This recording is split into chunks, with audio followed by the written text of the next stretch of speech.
Hi friends, welcome to TND Protection and this is Vishal Yadav. Today we will discuss current transformer and I'll cover current transformer in two parts. Part 1, Part 1 में हम basic समझेंगे current transformer के। इसमें topics हम cover करेंगे what is current transformer, what are the applications of CT terminal marking, CT ratio and GRLX selection, CT polarity, CT connection in its earthing।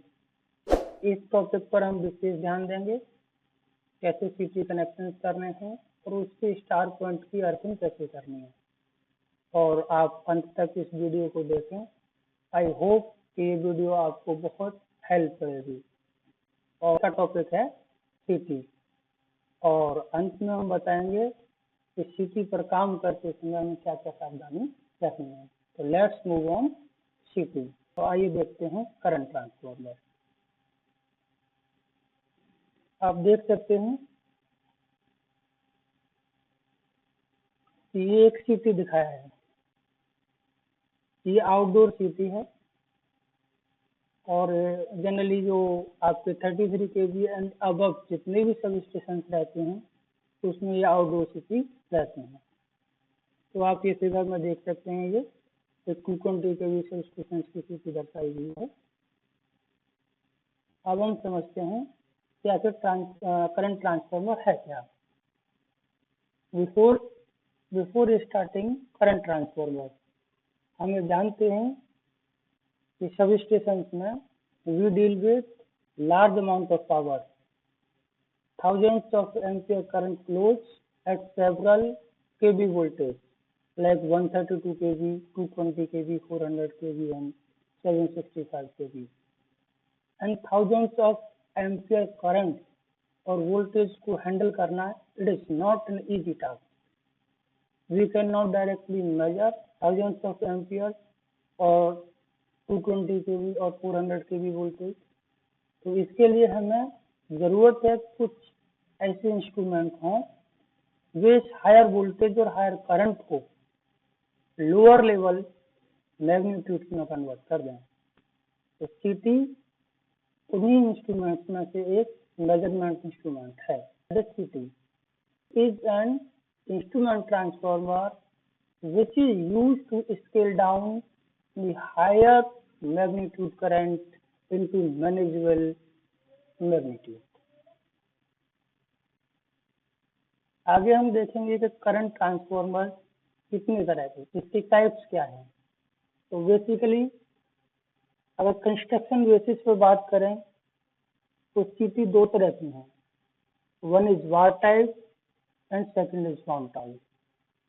Figure में आप देख सकते हैं ये CT दिखाई है, this is wound type CT और side में एक CT आप देख पा रहे हैं जिसमें एक रॉड दिखाई है, that is conductor passing through the core। Difference समझ लेते हैं। तो वार टाइप CT में कोर पर सेकेंडरी बाउंड रहती है, प्राइमरी इसमें नहीं होती। कोर से डायरेक्ट कंडक्टर पास कर दिया जाता है एंड दिस कंडक्टर आप देख सकते हैं, this conductor acts as primary winding. In general ये इंडोर पर्पज के लिए यूज की जाती हैं, जैसे पैनल में अगर CT यूज करते हैं डायरेक्ट 11 kV, आजकल 33 kV पैनल जो GIS में लग रहे हैं उनमें भी पैनल में CT लग रही हैं। जो इंडोर पर्पज के लिए जो CT लगाई हैं वो जनरली वार टाइप रहती हैं। दूसरा ये बाउंड टाइप CT है।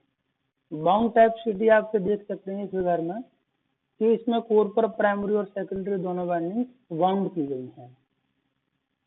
Bound type CT outdoor purpose के लिए जनरली यूज होती हैं और ये आपको CT दिखाई है, इसमें ये आउटडोर CT है जिसमें ये P2 और दूसरी साइड इसके P1 ये प्राइमरी वाइंडिंग टर्मिनल्स हैं and this is CT terminal box. Secondary terminals आपको यहाँ मिलेंगे जिनकी मार्किंग, इनके डेजिग्नेशन आगे हम देखेंगे कि किस तरह से करते हैं। Next we move on CT application. CT का एप्लीकेशन जनरली मीटरिंग और प्रोटेक्शन के लिए है। We are dealing with higher amount of power, तो हमें इसे मेजर भी करना है। तो जितना भी हमारे सिस्टम से पावर ड्रॉ हो रहा है, इनपुट एक्सपुट हो रहा है, उसे मेजर करने के लिए हमें सिटी चाहिए। Because thousands of ampere currents cannot be directly fed into relays or energy meters. तो हमें क्या करना है? तो we will use CT which will transform this 1000 amperes into 1 ampere or 5 ampere. Generally जो CT है वो उनका सेकेंडरी रेटेड रहता है 1 एम्पियर और 5 एम्पियर के लिए। जो डिस्ट्रीब्यूशन सिस्टम्स हैं 11 kV के, इसमें 5 एम्पियर की सीटी लगती है एंड 33 एंड अब जितने भी सब स्टेशन है वहाँ 1 ampere CT. 1 ampere 5 ampere that is secondary rated current. कि हमें सीटी के सेकेंडरी साइड में either we will get 1 ampere और 5 ampere at rated primary current. Rated primary current may be 1000 by 1 ampere CT. It means when 1000 ampere is flowing in primary, then we will get 1 ampere in secondary. We will talk about later. Second function is protection. We have to protect our system in case of fault. तो इसे protect करने के लिए भी हमें protection release लगाएंगे and protection release की जो इनपुट होगी इट कम्स फ्रॉम सीटी। एंड प्रोटेक्शन की सैचुरेशन कैरेक्टरिस्टिक्स डिफरेंट होती हैं, तो हमें मीटरिंग कोर को मीटर्स में ही कनेक्ट करना है और प्रोटेक्शन कोर को प्रोटेक्शन में। If you connect metering core into relay and protection core into meter, तब ऐसे केस में आपकी रिलेज मल ऑपरेट करेंगी। कई केसेस में हो सकता है कि जब रिले को ट्रिप होना चाहिए ट्रिपिंग नहीं होगी and it will refract to upstream system, जिसकी वजह से आपका ब्लैकआउट भी हो सकता है। इक्विपमेंट डैमेज, इक्विपमेंट फेलियर, ये भी संभावना है। और यदि प्रोटेक्शन कोर को आप मीटरिंग में कनेक्ट कर देंगे तो प्रोटेक्शन कोर का सैचुरेशन लेवल बहुत हाई रहता है। ऐसी स्थिति में ये भी संभावना है इट्स पॉसिबल कि आपका मीटर बर्न आउट हो जाए। मीटरिंग कोर और प्रोटेक्शन कोर हमने समझा they have different saturation characteristics. दूसरा है कि metering core 100 to 120% of rated current, ये मोर एक्यूरेट है। हम यहाँ ये देख सकते हैं metering core more accurate at 100 to 120% rated current।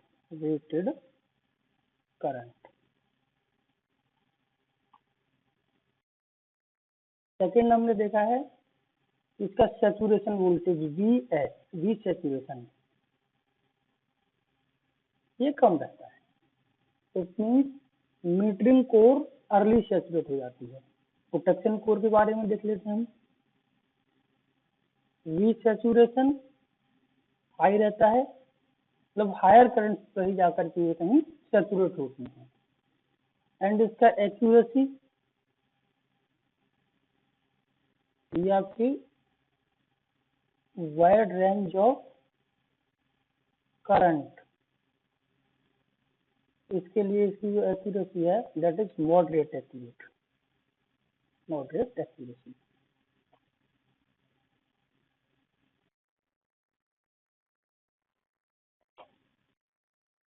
Next तो हमें ये ध्यान देना है कि मीटरिंग कोर मीटर्स में ही जानी चाहिए और प्रोटेक्शन कोर रिलेज में, यानी इंटरचेंज करने से रिपरकशन हो सकते हैं। Now we will talk about CT terminal designation। ये एक CT की रेटिंग लिस्ट दिखाई है। This is 36 kV current transformer.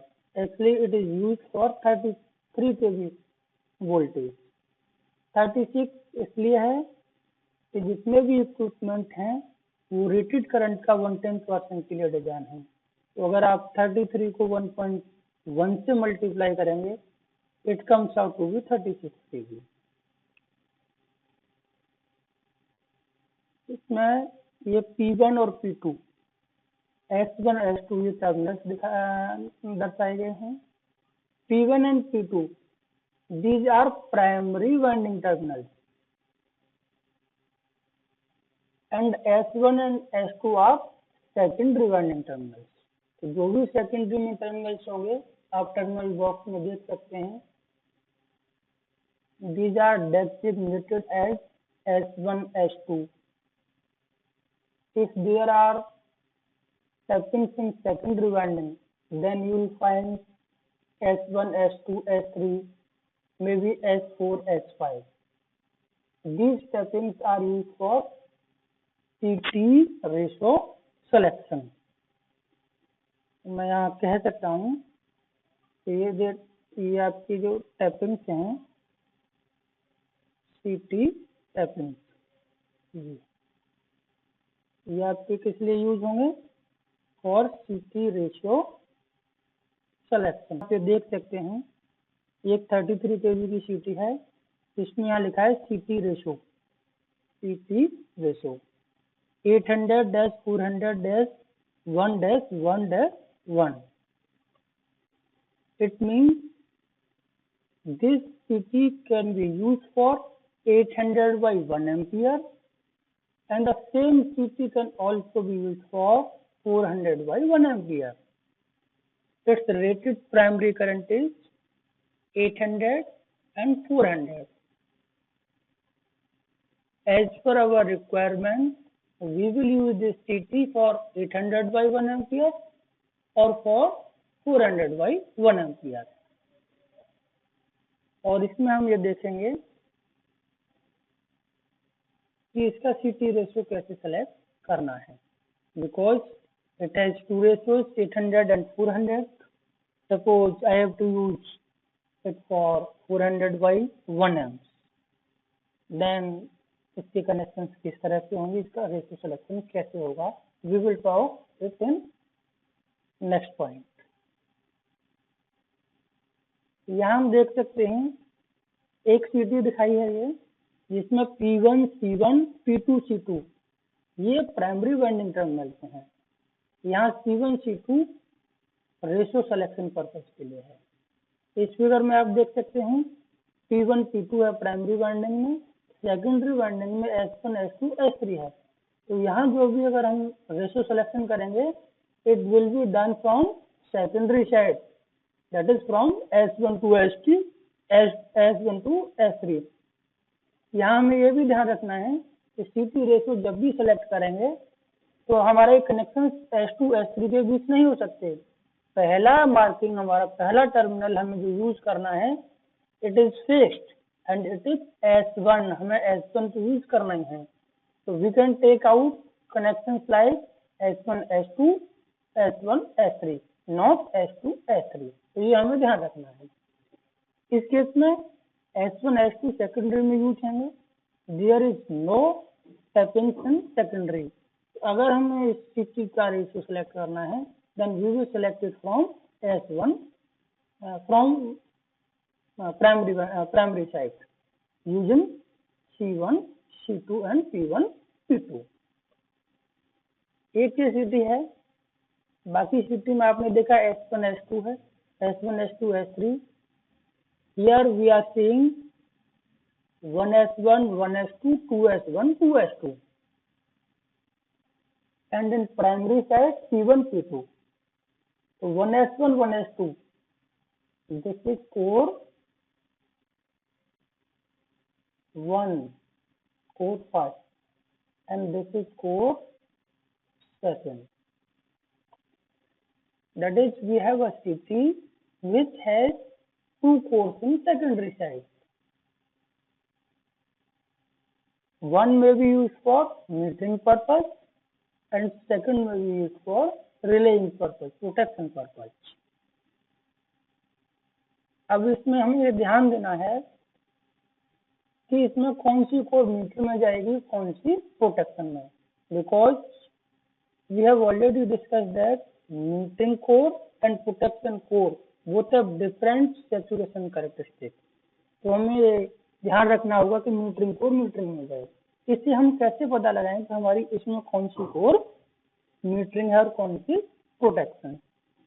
तो इसके लिए हमें देखना होगा सीटी का रेटिंग प्लेट।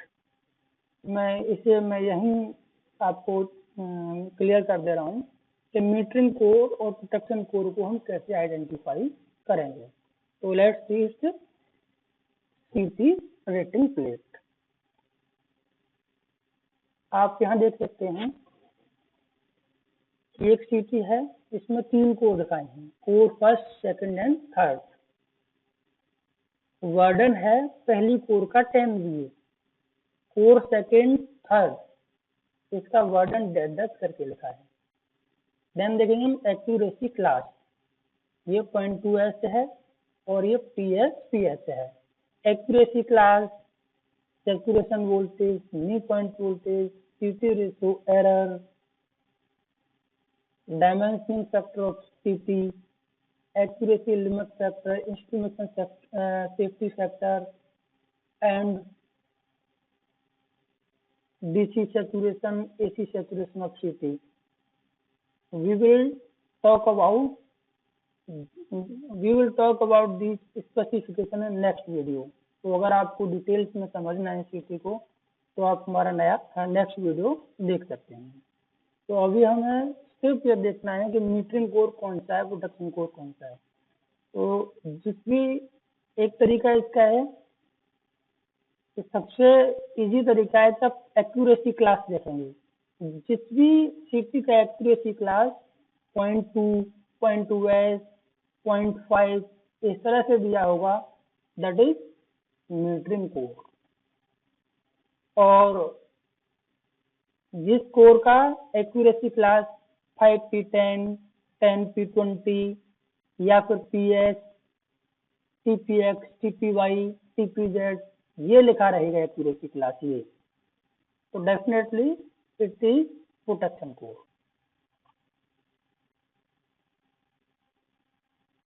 इस स्थिति में आप देख रहे हैं कि बर्डन नहीं रखा जाए, इस स्थिति में प्रोटेक्शन कोर का बर्डन नहीं दिया है। तो इससे भी हम नेक्स्ट वीडियो में डिस्कस करेंगे कि मीटरिंग कोर का तो बर्डन दिया रहता है, रेटिंग प्लेट पर PS क्लास की सीटी है, TPX, इन सबका बर्डन क्यों नहीं है।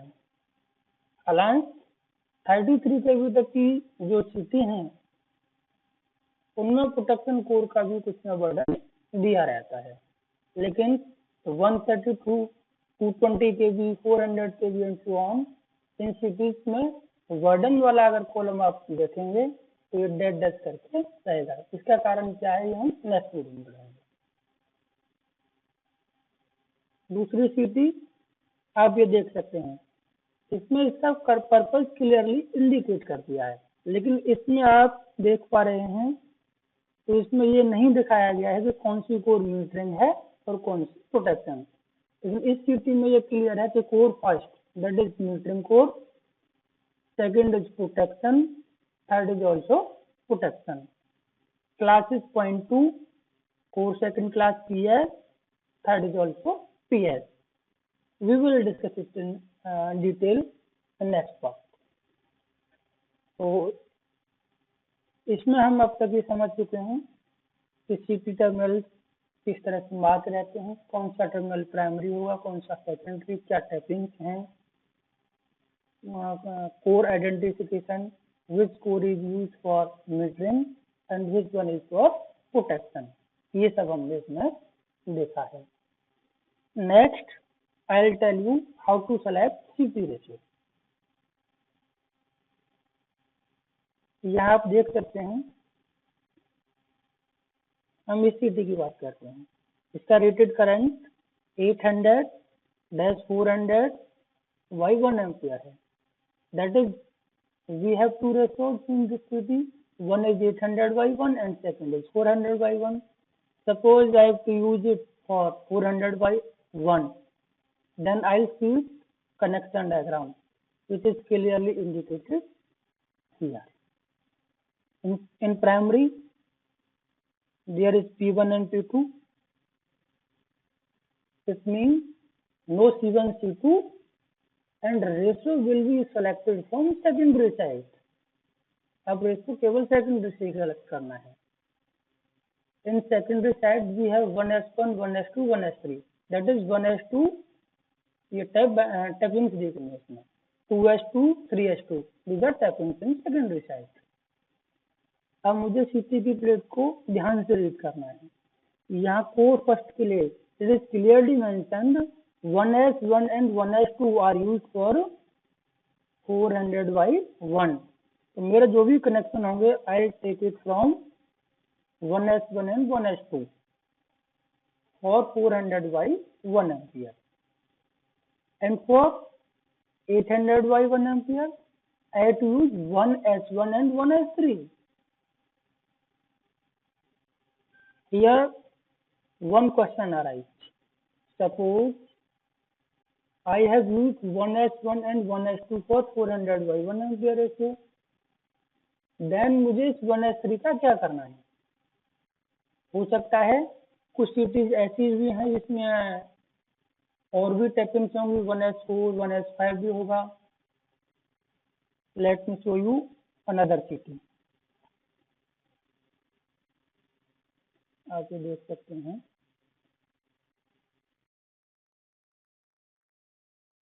ये 400 kV की सिटी है. इसमें आप देख सकते हैं city A city 5 A phase की सिटी है, that is equal R phase. तो इसमें आप क्या देखते हैं, पहले कोर आइडेंटिफाई करते हैं. पहला कोर, दूसरा कोर ये है, तीसरा कोर, कोर एंड फेज. तो इसमें हम क्लियरली देख पा रहे हैं कि सिटीज में 5 कोर्स हैं. उस कोर्स में भी देखेंगे हम tapping, secondary tapping S1, S2, S3, S4, S5. अब CT रेशो सिलेक्शन देखेंगे. S1 and S2 is used for 1000 by 1 ampere, 1000 by 1 ampere. S1 and S3 for 200 by 1 amp. Suppose I have used 1000 by 1 ratio, that is I have taken connections from S1 and S2. इस case में S3, S4, S5 का क्या करना है?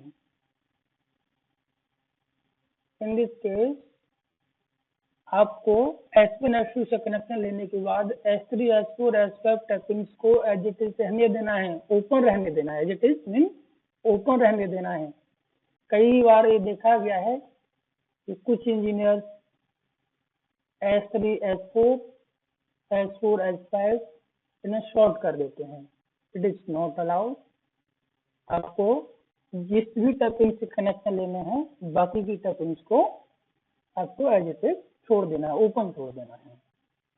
तो ये आपने 400 kV की सिटी देखी जिसमें आपने मोर देन 1 टैपिंग्स भी देखी हैं and more than 1 core, even 5 core हैं.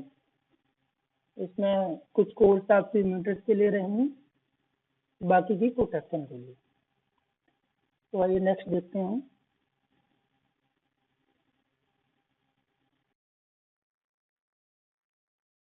तो अब तक हम CT रेशो सिलेक्शन देख चुके हैं सेकेंडरी साइड से. अब ये दूसरे प्लेट देखते हैं. इस प्लेट में it is clearly mentioned there is no tappings in secondary winding. ये 3 कोर CT है. 1s1, 1s2 core first, 2s1, 2s3 core second and third core is 3s1, 3s2. What there is C1 and C2, P1, P2 in primary side. It means we have to select CT ratio from primary side. Suppose I connect P1 to C1, P2 to C2. Then I see my rating plate. यहाँ ये दिखा है for 800 by 1 amp मुझे P1 and C1 connect करना है, P2, C2. तो इस case में मेरा रेशियो होगा if I connect P1 to C1 and P2 to C2, then this and take out the connection from 1s1 1s2. Now CT ratio is selected as 800/1m. Suppose I have to use it for 400/1m, then I'll connect S1 to S2 like this. मैं इस CT के C1 C2 को short कर दूंगा और P1 और P2 की C1 C2 के साथ कोई कनेक्शन नहीं रहेंगे इस केस में। और इससे क्लियर है कि if I join C1 C2 it is used for lower ratio, and if I connect P1 to C1 and P2 to C2 then it is used for higher ratio. I think ratio selection is clear. Let's move CT polarity. CT polarity is very important for metering as well as protection. If CT polarity is revised for metering core or protection core, it will affect your system. In case of metering, if CT polarity is reversed, then your energy will mismatch. And in case of protection core CT polarity reversal will result in false tripping. Before going into details of CT polarity, I'll show you polarity of CTs. Here,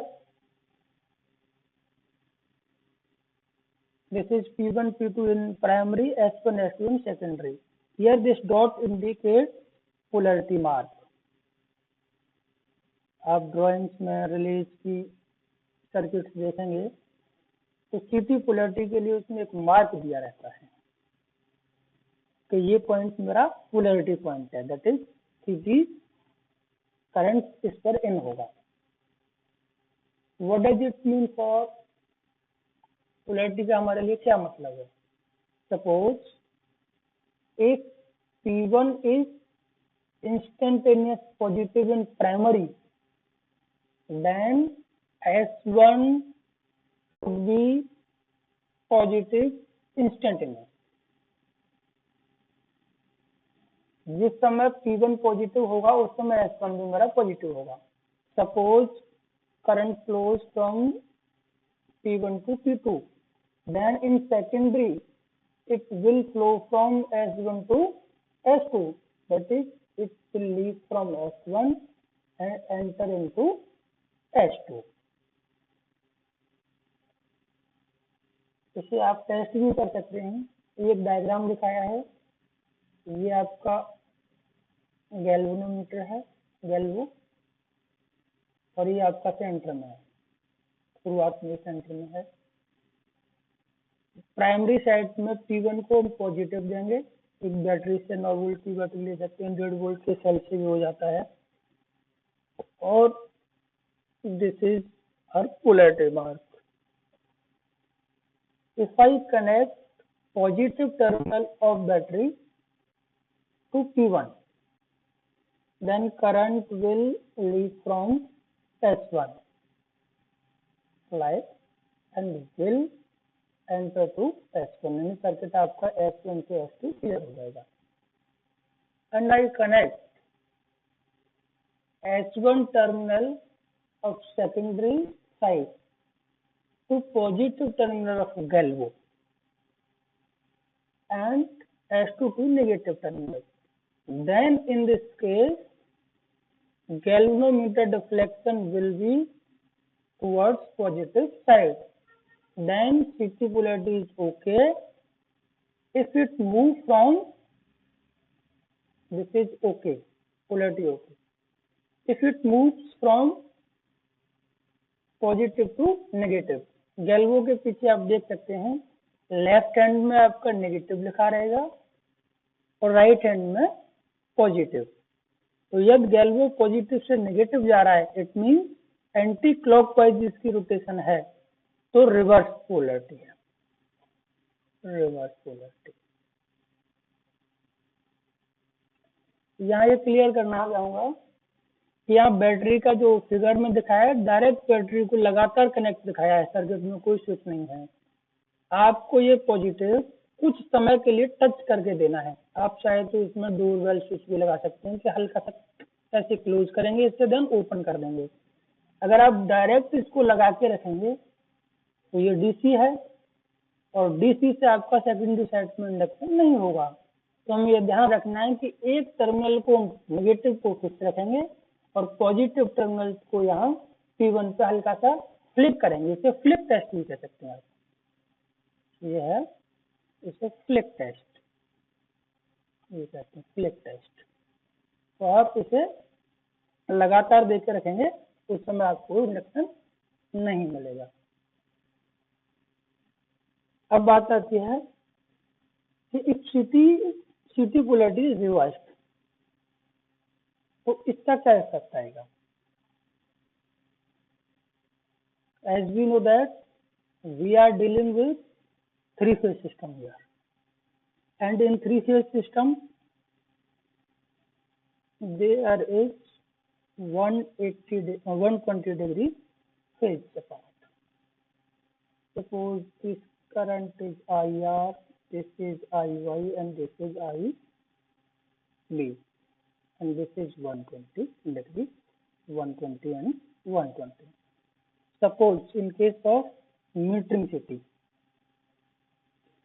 metering के case में suppose करें मेरा 8 phase का polarity reverse हो गया, then energy जो आपका 3 phase 4 wire में है, मैं यहाँ 3 फेज 4 वायर का एक एग्जाम्पल लेता हूँ। इसमें जो एनर्जी रिकॉर्ड होगी, एनर्जी कह सकता हूँ मैं, दिस इज V1 I1 और I1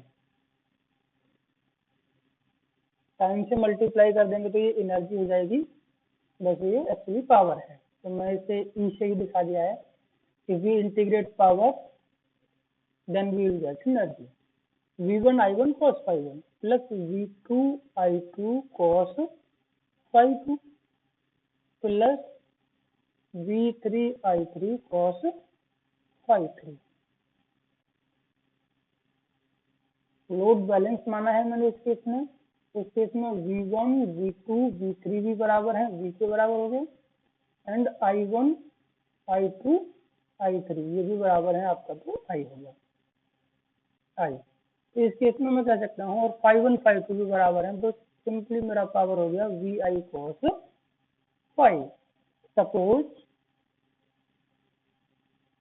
अगर मेरा पोलैरिटी बदल जाता है तो इस केस में जो करंट आपकी ये थी इसमें V1 I1 cos ∅1 था, अब ये पावर आपका हो जाएगा, यहाँ देख सकते हैं, यहाँ देख सकते हैं, तो पावर हो जाएगा V1 I1 cos ∅1 minus V2 I2 cos ∅2 plus V3 I3 cos ∅3।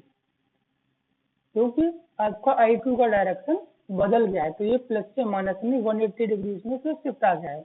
V1 I1 cos ∅1 ये सब अपने बराबर लिए हैं, तो इस केस में ये आपस में कैंसिल आउट हो जाएंगे, तो आपका जो पावर आ जाएगा it will come out VI cos ∅, और इस केस में था 3 VI cos ∅ बराबर लिए थे। तो आप देख सकते हैं कि P dash is 1/3 of P, that is if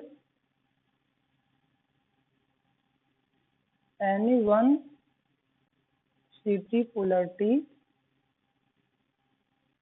is reversed, then energy meter will record 1/3 of T actual, actual energy का 1/3 रीड करेगा। सपोज कीजिए एक्चुअल एनर्जी थी 900 kWh और पोलैरिटी रिवर्स हो, किसी भी फेज सीटी की अगर पोलैरिटी रिवर्स हो जाएगी तो मीटर आपका एनर्जी 1/3 रिकॉर्ड करेगा। तो आप ये देख सकते हैं कि यस आपके मीटर का एनर्जी 1/3 आ रहा है, तो definitely there is a polarity reversal. इसी तरह से अगर आप देखें मीटरिंग केस, प्रोटेक्शन केस में, मैं यही बताता हूँ।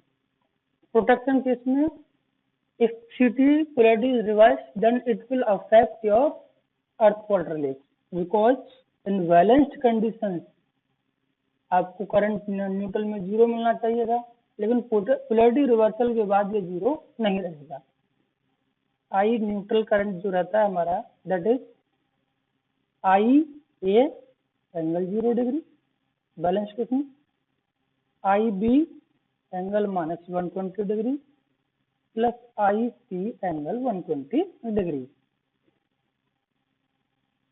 सपोज बैलेंस करंट है I A equal to I B equal to I C, ये मैंने 200 एम्पियर सेलेक्ट कर लिया है।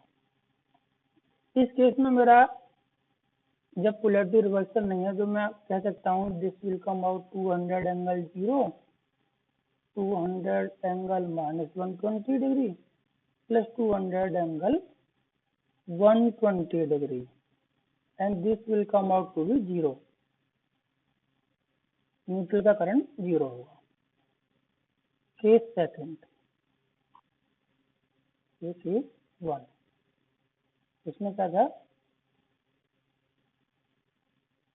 पोलैरिटी आपका क्या स्टैंडर्ड थी, मतलब not reversed standard. Case second है इफ सीटी पोलैरिटी रिवर्स्ड, मैंने सीटी का पोलैरिटी रिवर्स कर दिया। इस केस में अब मेरा जो न्यूट्रल का करंट आएगा, it will come out 200 angle 0 minus 200 angle -120। देखो मैंने पोलैरिटी रिवर्स करते ही 180 डिग्री का फिर शिफ्ट आ जाएगा, तो 180 डिग्री को माइनस से डिनोट किया है, plus 200 angle 120 degree, it will come out 400। That is neutral का करंट आपका क्या हो जाएगा, 2 टाइम्स ऑफ फेज करंट। इस केस में क्या होगा कि सिस्टम में कोई फॉल्ट भी नहीं है और फिर भी आपके न्यूट्रल में जो करंट जा रहा है ये फेज करंट का दूना जा रहा है। अब सपोज कीजिए किसी ने अर्थ फॉल्ट रिले की सेटिंग 400/1 एम्पियर की सीटी लगा के 0.2 एम्पियर सेलेक्ट कर लिया है, इट मीन सेकेंडरी में उसने 80 एम्पियर पर ट्रिपिंग सेट कर दिया। यदि आप सीटी की पोलैरिटी रिवर्स कर देते हैं, ऐसे केस में उस फीडर से जैसे ही 40 एम्पियर या उससे अधिक फेज में करंट जाएगा, न्यूट्रल में आपका 80 एम्पियर आ जाएगा, बिकॉज इट बिकम्स 2 टर्म्स। तो ऐसे केस में आपका अननेसेसरी फीडर ट्रिप करेगा। तो सीटी पोलैरिटी को आपको बहुत केयरफुली चेक करना है कि सीटी पोलैरिटी रिवर्सल नहीं होना चाहिए, स्टैंडर्ड पोलैरिटी रहनी चाहिए। अब मैं मूव करता हूँ सीटी कनेक्शन पर कि आप सीटी के कनेक्शन किस तरह से करेंगे। देखते हैं हम सीटी कनेक्शन। ये बस साइड P1 दशा है इसमें, एंड लाइन साइड आपका P2 है। ये R phase, this is Y phase and V phase. In R phase we have 2 ports, 1S1, 1S2, 2S1, 2S2. Similarly for Y and B phase. इस case में हमें इसका स्टार बनाना है, तो सबसे पहले ये जो वायर है 1S1, 1S2, 2S1, 2S2 for all 3 phases, हमें ये जंक्शन बॉक्स पे लेके आना है। यहाँ इस केस में आप देख सकते हैं मैंने जंक्शन बॉक्स पर कोर फर्स्ट R फेज है, R1S1, R1S2 these टर्मिनल्स, ये मैं जंक्शन बॉक्स में ले आया। तो 2 और 2 यानी 4 वायर R फेज के, 4 Y एंड 4 B। तो आप देख सकते हैं 1 2 3 4 5 6 7 8 9 10 11 12 वायर्स मेरे CT जंक्शन बॉक्स में आ जाएंगे। Then I will form star point here. Star point because मैंने बस साइड P1 रखा है, line side P2 and line को प्रोटेक्ट करना है। तो स्टार फॉर्म करने का एक तरीका है, star point must be form towards the object to be protected. इस केस में मुझे लाइन का प्रोटेक्शन रखना है और लाइन की तरफ मेरा P2 है, तो मुझे स्टार S2 पर बनाना होगा। अब स्टार कैसे बनाएं? स्टार में बनाने के लिए देखेंगे आप कि कोर फर्स्ट का 1s1 1s2 वाई फेज की भी पहली कोर के साथ बनेगा और बी फेज की। कहीं ऐसा नहीं करना है कि आर फेज की पहली कोर ले लें और वाई फेज की दूसरी कोर। आपको जो भी स्टार बनाना है, जो भी कनेक्शन करने हैं, पहली कोर सभी फेज की ली जाएंगी, इसी तरह से दूसरी और दोस्तों देते हैं तो तीसरी का तीसरी के साथ। तो मैंने आप पहली कोर का स्टार बनाया, देखिए S2 पर। तो आर फेज का 1s2 ये लिया मैंने, वाई फेज के 1s2 के साथ कनेक्ट कर दिया। यहाँ वाई फेज से एक वायर लेके बी फेज के 1s2 पे कनेक्ट किया, यहाँ से मैंने एक वायर निकाली, ये मेरा न्यूट्रल बन गया, इसे मैंने अर्थ कर दिया है। अब आप देखेंगे R1s1 जितने भी 1s1 थे कोर फर्स्ट के, उनको मैंने डायरेक्ट ले लिया है। 1s1 फॉर R1s1, Y1s1 से एक वायर लिया है और एक बी से। ये आपके फेज बन जाएंगे, R phase, Y phase, P phase. और पहली कोर को मैंने मीटरिंग माना है, तो इसका एक स्टैंडर्ड सिंबल आप फेरुल भी डालते हैं, वो डी से डाल देते हैं, तो मैंने इसे फेरुल भी डाल के दिखाया आपको। D11 आर फेज है, D31 फेरुल वाई फेज के लिए है और CT के लिए।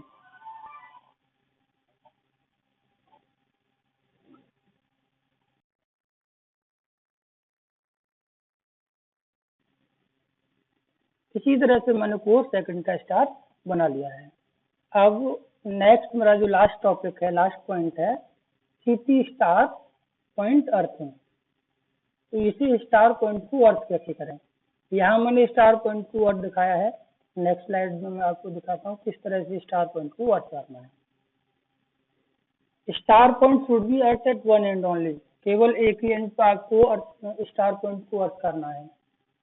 If you earth is at both and, तो ऐसे केस में आपकी CT सेकेंडरी वायरिंग डैमेज हो सकती हैं और जो हाईली सेंसिटिव रिले जैसे डिफरेंशियल रिले, RF रिले हैं, ये आपकी मिस ऑपरेट हो सकती हैं।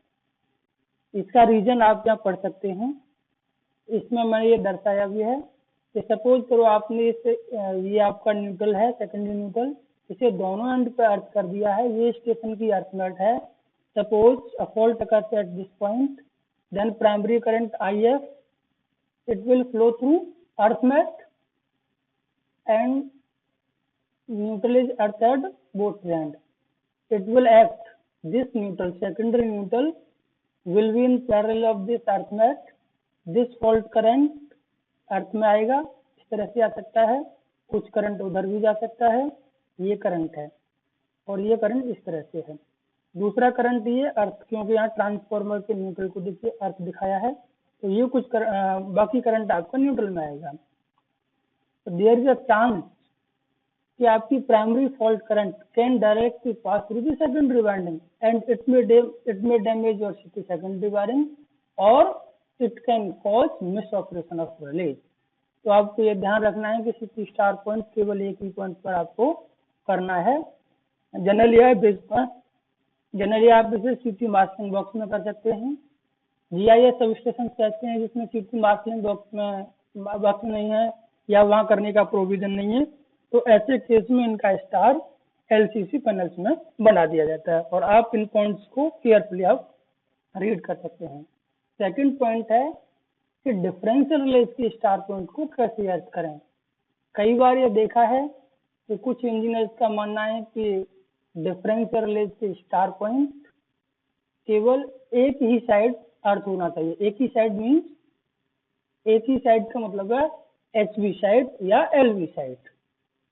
मैं इस पॉइंट्स को यहाँ क्लियर करना चाहूंगा कि कब हमें डिफरेंशियल रिलेज के केस में एक साइड स्टार पॉइंट को अर्थ करना है, दैट इज HV साइड और LV साइड, और किस केस में आपको ये दोनों साइड करना है, तो ये हम नेक्स्ट स्लाइड में देखते हैं। देखिए डिफरेंशियल रिलेज, ये ट्रेडिशनल टेक्निक दिखाई है। इस केस में आपका क्या है कि जो भी इलेक्ट्रोमैकेनिकल रिलेज थी, कॉइल बेस्ड रिलेज थी, उस केस में मैंने देखिए स्टार पॉइंट बनाया, यहाँ से अर्थ कर दिया, और ये कॉइल के थ्रू आप देख सकते हैं ये दोनों साइड आपस में क्या है, कनेक्टेड हैं, तो देयर इज नो सेपरेशन। ये मैं HV साइड मान लेता हूँ और ये आपकी LV साइड शूटिंग है। तो आप देखते हैं कि अगर मैंने इस पॉइंट को यहाँ अर्थ कर दिया है तो ये सब जगह आपका अर्थ हो चुका है, मतलब इसे अर्थ करते ही मेरा ये पॉइंट भी ऑटोमेटिक अर्थ हो गया। तो इस केस में आप केवल एक ही साइड अर्थ करेंगे, ये आप क्लियरली देखें, galvanically connected circuits must only be earthed once. और दूसरी टेक्निक जो आपकी न्यूमेरिकल रिलेज में यूज होती है, न्यूमेरिकल रिलेज, इस केस में आप देखेंगे ये HV साइड CT है, ये आपकी LV साइड CT है। इस केस में हमें दोनों साइड अर्थ करना है, बिकॉज ये आपकी रिलेज के अंदर भी CT रहती है और ये आपस में कहीं भी कनेक्टेड नहीं है।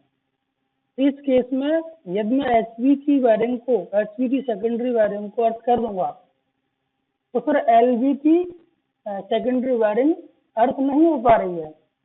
तो इसीलिए इसमें क्लियर लिखा है कि CT circuits of this relay are segregated and must each be earthed. तो आप ये ध्यान रखें कि अगर आपकी ट्रेडिशनल टेक्निक इलेक्ट्रोमैकेनिकल रिलेज थी जिसमें एक तरफ करने से दूसरी का ऑटोमेटिक अर्थ हो जाता है, तब आप एक साइड करेंगे, और जितनी भी numerical micro processor based release हैं इनका स्टार आप दोनों साइड करेंगे, HV CT का अलग और LV CT का अलग। और लास्ट में इस टॉपिक को वाइंड अप करता हूँ। लास्ट है प्रिकॉशंस। तो जब भी आप CT पर काम करेंगे तो उस समय आपको ध्यान रखना है कि CT की सेकेंडरी वाइंडिंग ओपन नहीं रहनी चाहिए, क्योंकि ये लो फ्लक्स सेंसिटिव पर जनरली वर्क करती है, और इसका इलेक्ट्रोमैग्नेटिक इंडक्शन लॉ है कि number of turns multiplied by current equals to number of turns multiplied by secondary current, that is को कहते हैं एम्पियर टर्न बैलेंसिंग। ये बैलेंस रहनी चाहिए। सपोज कीजिए CT से पावर फ्लो हो रहा है, दैट इज I1 आपकी कोई करंट आ रही है, सपोज I आ रही है, और CT की सेकेंडरी को आपने ओपन कर दिया तो I2 आपका हो जाएगा 0। इस केस में N1 I1 will not be equal to N2 I2, और सेकेंडरी वाइंडिंग में आपका बहुत हाई सेवरल के भी पोटेंशियल डेवलप हो जाएगा। इट में भी सटल फॉर पर्सनल और सेकेंडरी CT के लिए भी प्रॉब्लम्स क्रिएट करेगा। इट में सेपरेट CT कोर और मे डैमेज CT कोर।